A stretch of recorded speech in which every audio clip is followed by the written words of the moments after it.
sensación de familiaridad, incluso en interfaces nuevas. Después tenemos el origen y de los modelos mentales. Las experiencias previas con sistemas y productos. Los usuarios construyen sus modelos mentales a partir de su historial acumulativo de interacciones con diversos productos digitales y físicos. Este proceso de aprendizaje continuo crea asociaciones profundas. Por ejemplo, aquí podemos ver que después de utilizar múltiples plataformas de comercio electrónico, los usuarios esperan encontrar el carrito de compras en la esquina superior derecha. Después tenemos la influencia de estándares, convenciones y cultura. Los patrones de diseño establecidos por líderes tecnológicos como Amazon, Google y Meta funcionan como aceleradores en la formación de modelos mentales compartidos. Paralelamente, el contexto cultural determina expectativas específicas. Por ejemplo, mientras que en el occidente se lee de izquierda a derecha y de arriba a abajo, en culturas árabes este patrón se invierte, afectando directamente la navegación esperada. Desarrollo natural mediante la interacción. Los modelos mentales son entidades dinámicas en evolución constante que se refinan con cada nueva interacción. Este proceso adaptativo permite a los usuarios transferir conocimientos entre sistemas similares y ajustar sus expectativas cuando encuentran variaciones. Por ejemplo, ahí podemos ver que un usuario aprende a deslizar hacia la derecha para archivar en Gmail. Probablemente intentará el mismo gesto en otras aplicaciones de correo, refinando su modelo mental según los resultados obtenidos en cada contexto. Tenemos los modelos conceptuales versus los modelos mentales. Un modelo conceptual se refiere a la visión del diseñador. Es la representación idealizada, precisa y técnicamente fundamentada que el equipo de diseño y desarrollo concibe para el sistema. Este modelo abarca la arquitectura de información completa, los flujos de usuario planificados, la interacción técnica y los principios de diseño que guían la construcción del producto. Después tenemos los modelos mentales y con esto nos referimos a la percepción del usuario, que es la interpretación subjetiva, simplificada y a menudo incompleta que el usuario construye a través de su interacción por la interfaz. Por lo tanto, podemos decir que es como cree el usuario que el sistema funciona. La importancia de la alineación de ambos para la usabilidad. El éxito de una interfaz se define por el grado de coincidencia entre estos dos modelos. Cuando un modelo mental se alinea con el modelo conceptual, la interfaz se siente intuitiva, predecible y fácil de usar. Por el contrario, una brecha o desalineación entre ellos causa una directa confusión y errores, lo que se traduce en una baja usabilidad. Causas de desajuste comunes. Primero tenemos una comunicación ineficiente de la funcionalidad. La interfaz no ofrece las pistas visuales o textuales necesarias para que el usuario infiera correctamente su funcionamiento. Tenemos también la complejidad innecesaria en la interfaz, la falta de feedback apropiado, la inconsistencia en patrones de diseño e ignorar las convenciones establecidas. Importancia de los modelos mentales en el diseño de la UX. Primero tenemos una interacción fluida e intuitiva. Con esto nos referimos a que los usuarios pueden predecir dónde encontrar información y cómo completar tareas sin necesidad de instrucciones explícitas. También tenemos la reducción de errores, ya que un diseño que respeta los modelos mentales reduce los errores del usuario, porque las acciones resultan en los resultados esperados. Los usuarios también pueden completar sus tareas más rápidamente cuando la interfaz coincide con sus expectativas. Una de las consecuencias del desajuste de modelos mentales es abandono del producto. Cuando los usuarios no pueden formar un modelo mental coherente del sistema, tienden a abandonar la tarea o el producto por completo. Esto es crítico en sitios como el comercio electrónico, donde el abandono se traduce directamente en la pérdida de ingresos.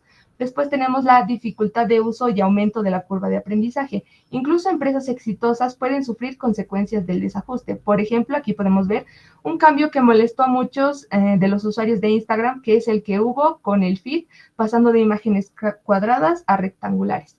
Por último, tenemos los costos de soporte y documentación. Fundamentos psicológicos. La psicología cognitiva aplicada al diseño e interacción se materializa a través de principios que explican cómo los usuarios aprenden, perciben, recuerdan y deciden al interactuar con una interfaz. Primero tenemos el aprendizaje. Los diseñadores deben agrupar la información en fragmentos y simplificar las tareas para evitar la sobrecarga. Un formulario largo y dividido en pasos es un ejemplo clásico de esta aplicación. Después tenemos la atención. Cuando hay demasiados elementos que compiten por la atención del usuario, esto produce una parálisis por análisis o se cometen errores. El diseño debe guiar sutilmente la atención hacia lo esencial, eliminando distracciones innecesarias. Después tenemos la memoria. Los diseñadores deben minimizar la dependencia en la memoria a corto plazo, manteniendo información importante visible. La percepción. Los usuarios interpretan elementos visuales basándose en convenciones y experiencias previas. Por ejemplo, el rojo generalmente indica error o peligro. Toma de decisiones. La paradoja de la elección demuestra que varias opciones o demasiadas opciones pueden paralizar al usuario. Esta abundancia incrementa la carga cognitiva y los diseñadores deben buscar el equilibrio entre la flexibilidad y la simplicidad. Aplicación práctica de los modelos mentales de diseño. Aquí podemos ver primero la consistencia. Mantener patrones de consistencia a través de toda la interfaz permite que los usuarios puedan aplicar aprendizajes previos a nuevas situaciones. Se incluye la consistencia visual, funcional y externa. Después tenemos feedback inmediato, que es proporcionar retroalimentación sobre las acciones del usuario, y esto refuerza sus modelos mentales y corrige errores incorrectos. Después tenemos la educación progresiva o adaptación. Esto consiste en revelar la complejidad de forma gradual, mostrando primero las funciones esenciales y luego las avanzadas, a medida que el usuario gana experiencia. Tenemos también el contexto cultural y social. Se debe considerar las diferencias culturales en los modelos mentales. Tenemos también el diseño intuitivo, que es crear interfaces que se sientan naturales, aprovechando modelos mentales que ya existen en el mundo físico y digital. Modelos mentales específicos según tipo de página web. Aquí podemos ver que en una tienda online se espera un carrito de compras en la esquina superior derecha, proceso de checkout lineal con pasos claramente definidos, filtros de búsqueda en la parte superior, navegación jerárquica y clasificación de los productos visibles. Para los portales de noticias se espera que el título principal esté prominente en la parte superior, después una navegación por categorías horizontal, artículos organizados por relevancia temporal y un sidebar con noticias relacionadas o en tendencia. También tenemos las páginas institucionales que tienen información de contacto accesible y la navegación es clara hacia los servicios principales. Métodos de investigación UX para detectar los modelos mentales. Aquí tenemos primero el enfoque centrado en el usuario. Con esto nos referimos a que ponemos a las personas en el centro del proceso de diseño. Implica entender sus necesidades, sus comportamientos y expectativas desde el inicio del proyecto. Luego tenemos los métodos cuantitativos. Estos métodos permiten recopilar datos medibles sobre el comportamiento y las expectativas de los usuarios. Esto se puede recopilar mediante encuestas, analítica web, A/B testing y mapas de calor que muestran dónde los usuarios enfocan su atención y dónde hacen clic, revelando expectativas sobre la funcionalidad. Después tenemos los métodos cualitativos.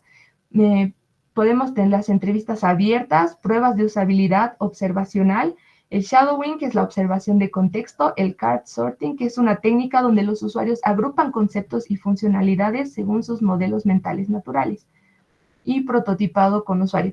También tenemos el enfoque mixto, que es la combinación de los métodos cuantitativos y cualitativos. Esto proporciona una visión más completa de los modelos mentales de los usuarios.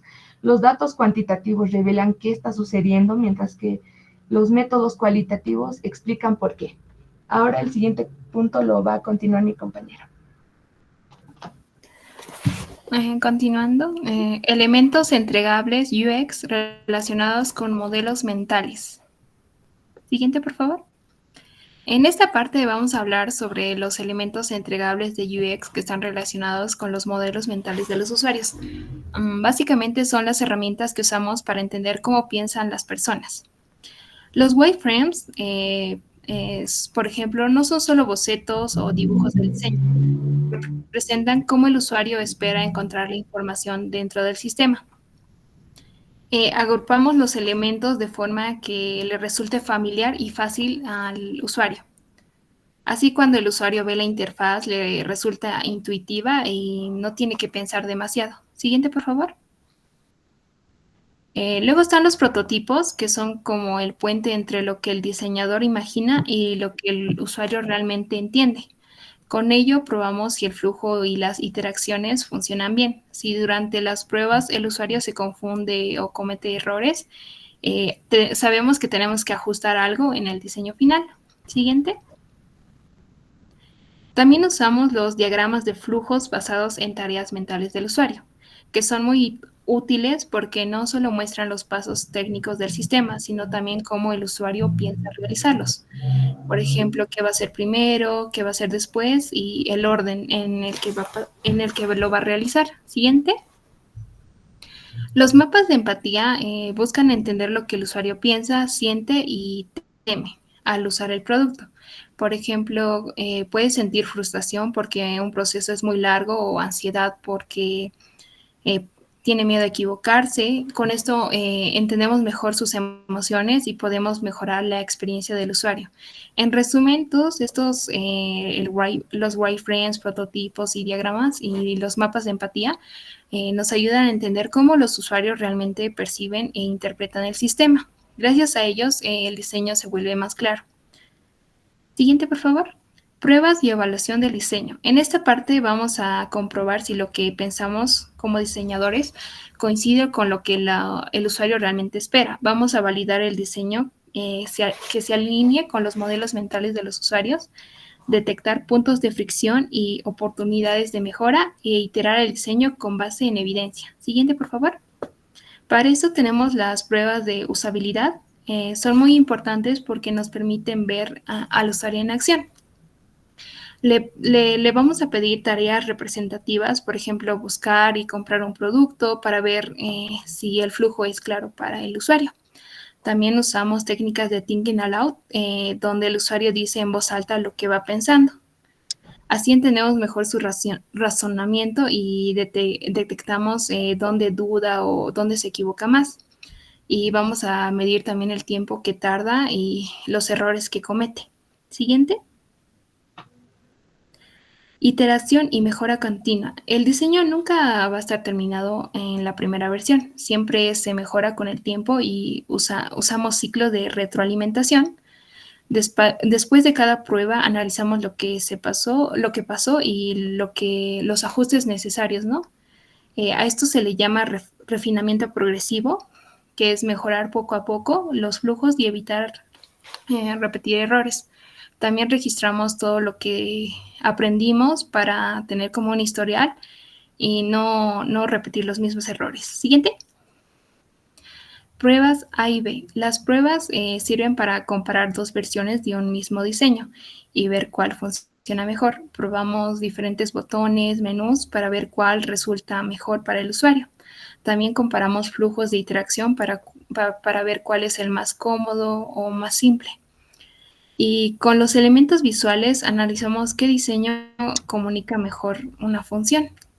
Con los resultados elegidos, la opción que más se ajusta a la forma en que piensa el usuario. Siguiente. Ejemplos de modelos mentales en diseños web. Siguiente, por favor. Bueno, aquí tenemos algunos ejemplos muy conocidos. Por ejemplo, ahí está Google, la caja de búsqueda, que es simple, directa y es exactamente lo que un usuario piensa al buscar un buscador. Amazon imita lo que es la experiencia de comprar en una tienda física. Tiene un buscador, elegir, agregar el carrito y pagar. También tenemos a Netflix, que organiza su contenido como si fuera una estantería con categorías y vistas previas fáciles de explorar. Siguiente, por favor. Pero también hay casos donde los modelos mentales no funcionan muy bien. Por ejemplo, cuando hay demasiados elementos en una barra de navegación o cuando una imagen parece ser un botón, pero al final no lo es. Estos casos, el diseño confunde mucho a lo que es al usuario y no tiene una buena lógica mental del usuario. Aquí podemos ver que su menú está muy lleno, entonces no es muy entendible. En la segunda imagen podemos ver dos buscadores que no tienen mucho sentido, entonces puede hacer que el usuario se pierda. Siguiente, por favor. Tendencias futuras y nuevos retos. El diseño digital está en un cambio constante junto con la tecnología. Hoy los usuarios tienen nuevos modelos mentales gracias a los celulares, los relojes inteligentes, la inteligencia artificial.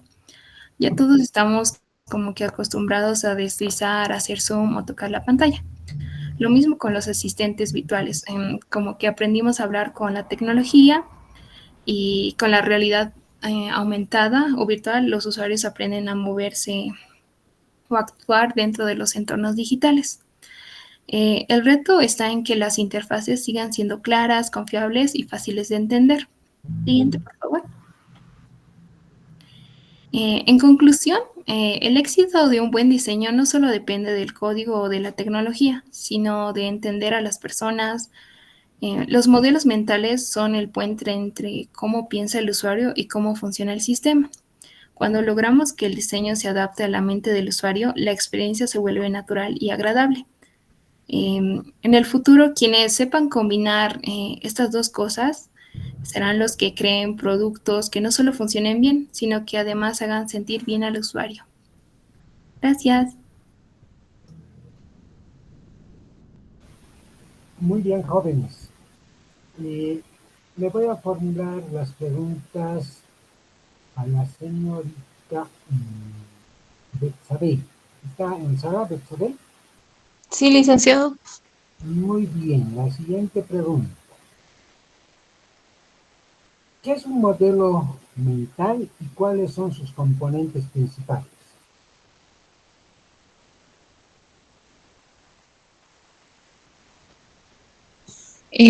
La pregunta es, ¿qué es un modelo mental, verdad, licenciado? ¿Qué es un modelo mental y cuáles son sus componentes principales? En un modelo mental lo podemos definir como un mapa cognitivo interno, donde una persona construye para entender y predecir cómo funciona un sistema, ¿no? Ahora, sus componentes pueden ser las representaciones internas, cómo el usuario cree que algo funciona, también los atajos cognitivos y las creencias basadas en experiencias pasadas por el usuario. Bueno, un modelo mental es un conjunto de conocimientos, creencias y expectativas, ¿no? Que una persona tiene sobre el mundo y cómo funciona. Está bien lo que ha respondido la señorita. Ahora la otra señorita, la otra señorita, ustedes, Betsabe Coral, señorita Coral, Presenta, teacher. Sí, sí, aquí. ya. Le hago la siguiente pregunta. ¿Qué permiten los modelos mentales? ¿Cuál es el propósito o función de los modelos mentales? Ok. ¿Podría repetir, por favor? A ver, ¿cuál es la función práctica de los modelos mentales? Ok. Predecir resultados y tomar decisiones rápidas sin analizar cada elemento, ¿no? Que el usuario pueda navegar sobre la página sin tener que estar analizando dónde está tal botón, cómo puedo hacer cierta acción, sino que sea de manera intuitiva su manejo de la interfaz. Está bien. Bueno, la función práctica es interpretar y comprender la información que recibe del mundo, ¿no? Y tomar decisiones y acciones basadas en esa información. Muy bien, jóvenes. ¿Quieren dar examen presencial este jueves o el siguiente martes de todos los grupos, del 1 al 8? Pero sobre todo el 8, ¿no? Lo que no está en el texto, tienen que subirlo y toda su información, ¿no? Todo lo que han investigado al grupo de WhatsApp. Yo voy a sacar preguntas de esa información que nos den. ¿Qué sugieren, jóvenes? Este jueves o el martes a las 8 en punto, presencial. Martes, dice Maritza. Y entonces el jueves yo les envío una práctica. Van a hacer un mapa conceptual, pero yo les digo de qué capítulos. Unos 3 mapas mentales a manito, y eso entregan como práctica. Y el siguiente martes entregan y dan el examen. ¿Está bien? Del grupo 1 al grupo 8. Hola, hola. Hola, ¿me escuchan? Nick, ¿puedes repetir otra vez, por favor? Ya, el examen va a ser el siguiente martes a las 8 en punto presencial. Los temas son las exposiciones del grupo 1 al grupo 8. Ahí, a ver, por ejemplo, el grupo 1, un segundito. Todo el grupo 1, los impares, están en el texto, ¿no? En el texto de Ingeniería de la Web y Patrones de Diseño. De ahí voy a sacar las preguntas del libro. Y los grupos pares han tenido que investigar y han desarrollado su posición de acuerdo a lo que han investigado. De los grupos pares tienen que subir la información para que puedan estudiar. Yo también de esa información, de esos grupos pares, voy a sacar las preguntas para el examen. ¿Entiende, amigos? Hola. Sí, sí, se escucha bien. Gracias. Muy bien, entonces hasta el siguiente martes, el jueves les voy a mandar la práctica para que entreguen el día martes. ¿De acuerdo? Muchas gracias. Hasta luego, jóvenes. Nos vemos el día martes. Cualquier duda que tengan sobre los grupos y todo eso, voy a traer impreso. Entonces ahí lo vas a poder revisar. Solucionar cualquier problema que haya. Cualquier duda. ¿De acuerdo? Muy bien. Gracias. Hasta luego. Hasta luego, Nick. Hasta luego, Lick.